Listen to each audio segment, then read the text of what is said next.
Joining us now on the Deseret First Credit Union hotline is our good friend Shaquille Walker, track and field star at BYU, now has taken the professional route. Shaq, nice to have you back on the show.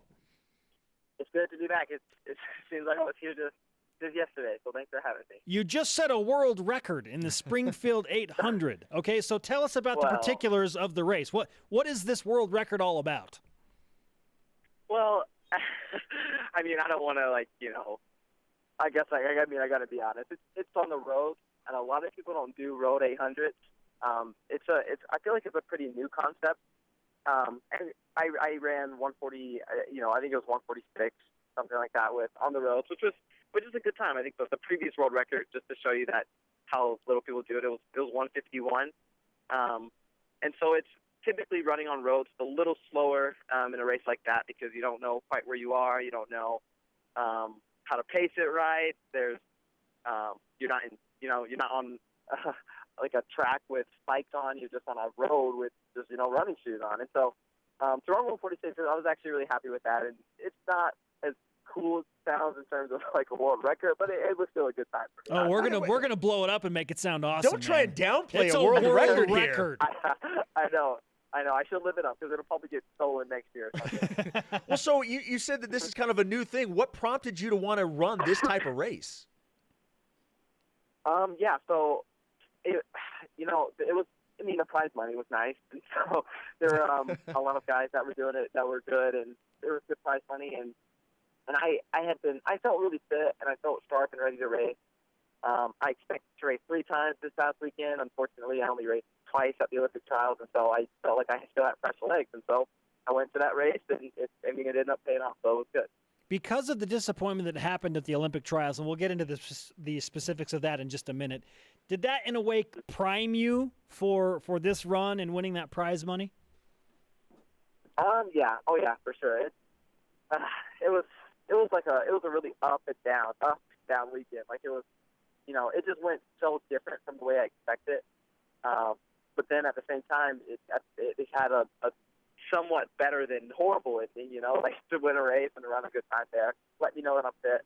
And it actually got me excited for the rest of the season heading to Europe. And it just gives me confidence that I can run, a healthy PR on the track. If I can run 146 on the roads, then yeah, I should definitely be able to run 144 low, 143 high on the track. So that's exciting. In terms of feel from the, all the controversy over what happened in the semifinal race, that definitely, I think, had a part to do with it. Of course, I wanted to just have fun and enjoy why I run, but at the same time, I wanted to just prove and show that I did deserve to be in that final, and so I think that had something to do with it as well. Well, let's follow up on what you just talked about. I mean, obviously, the last few days has been a wide range of emotions. What has the last couple of days been like for you? Yeah, so Friday was a good day. Qualified for the semifinal round, and that's often the first round for me is the most stressful because that's the one where, like, if you lose, you have no excuse. You're like, I didn't qualify. I just read that. And so once you get that one out of the way, you get your legs underneath you and you feel confident heading through the next day. So Friday was good. Saturday, I felt great all day. I was prepared. I liked the heat that I was in. And yeah, everything just went well until the last 50 meters when I got tangled up and ended up falling. And I wasn't stressed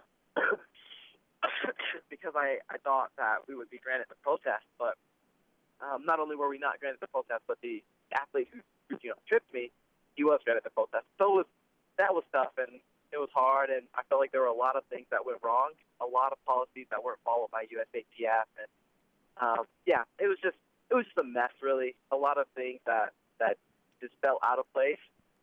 And it's just unfortunate. It's just really bad timing. This is the Olympic trials, but it's all right. I'm over it now. How do you get over that type of disappointment, Shaq? I have to honestly, I don't know. I think I just have to focus on what I can control. Like that's gone. That is past and gone. And it's hard because the Olympic trials isn't every year. It's every 4 years. So usually you're like, oh, well, you'll get them next year, buddy.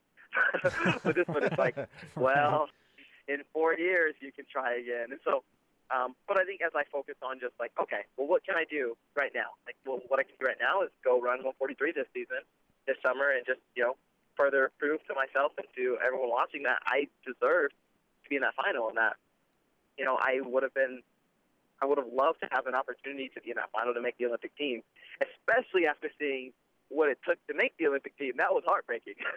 145.48 made it in. I've run faster than that twice this year, so that was heartbreaking to watch too. But yeah, I mean, it's just focusing on what I can control. Not only, as you mentioned, was there controversy during the race itself, you get clipped, ultimately told you're not allowed to advance on, but as you mentioned, there was also controversy in the appeals process. A lot of rules that everybody thought were in place weren't followed. Your coaches were not allowed to be part of it, which my understanding is that they are. What can you tell us about all of that? Yeah, I mean, it was really weird, to be honest. Like, so the process kind of went with, immediately after my race, I went to go file an appeal, and my agent, race plan, and Coach Eystone were already heading towards me. They're like, it's already done, just to show you how quick they were. I think my race ended at like 12:07. The appeal was filed by 12:10. Wow. So they were super quick. Because, I mean, it was so obvious. Like, we all were like, oh, no, clearly they'll see this. And so during the appeals process, at the same time, I called a guy his name's John Mears. He's provided for all the athletes. He's an athlete advocate at the meet, just to make sure the athletes' rights are upheld and that nothing fishy or weird goes on.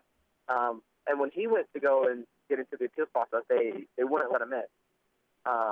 And they said, quote, your services aren't needed here. And he said, this is my job. This is what I'm here. And they said, well, we're not letting you in. So he went and spoke to a guy named Ed Gorman, who's the chairman of USATF. So that way Ed Gorman could let these officials know that, John, my athlete advocate, deserves, and it was his right to be there. And he got the go-ahead from Ed, and went back to the officials, and they said, well, the first appeal, we're done now, and he's not advancing. And John's like, oh, okay. Wow. But then they said they would keep him updated if anything changed, and they never even updated him, or they never told him that we filed a second appeal, so he wasn't there for it. So they never told him, even though they said they would, and that was what they were, that was their responsibility, to keep him informed on an ongoing decision that was being made. And so that didn't happen. He was pretty upset about that. It goes on and on. Beyond that, there was the jury of appeals, which is the second process. There has to be 3 to 5 members in on that jury of appeals. And when the paper came back with the decision, it only had one signature on it. And as far as we know, there's only one guy there. And we compared that with the first appeal that we made. There were multiple signatures on the paper. Yeah, on the second one, there's only one, and denied was circled with no explanation. So they didn't even provide an explanation as to why I was just a lot of weird things went on. Like, I mean, I could go into so much more, but it's like, it was just weird. It was really weird, and it's one of those things where you don't want to say, like, okay, this is politics, or the system was a little weird. You don't want to say that. But at the same time, it's like, well, the athlete advocate wasn't there, so how do we know? This is why he's made, to protect and make sure everyone's on the same page. So it was just a lot of mess ups. I don't know that any of it was malicious. I don't think it was, but the system failed in that case, and it was just unfortunate for me. Yeah, understandably frustrating, borderline maddening. We're talking with Shaq Walker on the Deseret First Credit Union Hotline. BYU track and field All-American, just recently turned pro, set a world record in a road 800 race recently, and it's great to have you back on, man. I understand that it's probably got to feel like a whirlwind with everything that's gone on, but when you take a step back, would you have done anything differently? Would you have run that semifinal race any differently? Because you said it was the perfect race up until about the last 50 meters. Yeah, no, and that's what gets me too, because I don't know what I could have done differently. I mean, of course, there's like the answer, like, well, I could have treated it just like a final, and I could have gone out through the first 400 like I did in 51 seconds, which was good and fast. But instead of letting it settle after that, I could have kept the hammer down and just tried to completely get away from everyone. I guess that's an answer. But, at the same time, I don't know if I would do that, because then that's wasted energy that you want to take. And so, yeah, I don't know. I thought about this so many times. I played it over my head a billion times. I don't know that, I felt like I just controlled what what I could control. I ran the race that I wanted to run, and it just, it just wasn't my day. And that happens sometimes in the 800. Sometimes there's jostling, and it happened in the women's 800-meter final.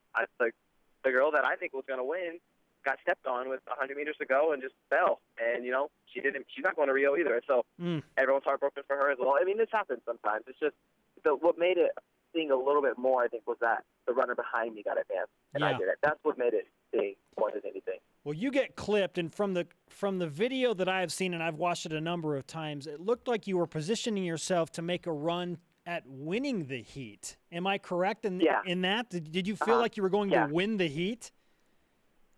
I mean, I don't know what Clayton Murphy has a good quote. He's the one who won the heat. In his interview afterwards, he said he thought his goal after coming off the curve, he was in fifth, and he said, I didn't know if I could get the win. I was hoping I could get top three because top three advanced. And so I was in a better position than he was, certainly. I've run, I've run well against him. I've run well with him. And so I don't know that I would have won. I don't know that would have been, maybe he would have got me at the line, but I'm certain I would have been top three. There's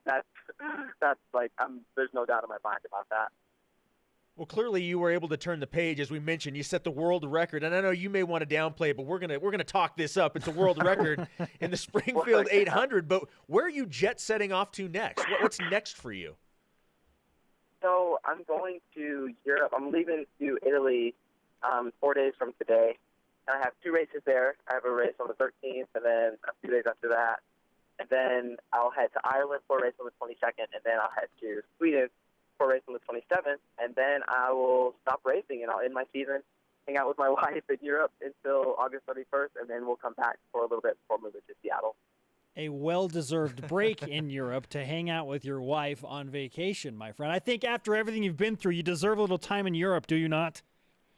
Yeah, that's what I said. I was like, you know what?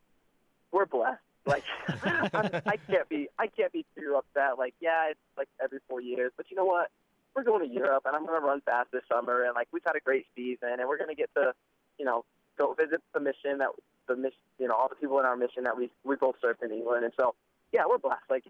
It's easy to remember how horrible those past couple days were, but looking ahead, it feels good. It feels like everything's going to be just fine. Shaq, congratulations on all you have accomplished, and as much as it hurts to not make the Olympics, let us reiterate that BYU Sports Nation certainly is excited about the things that lie ahead in your future.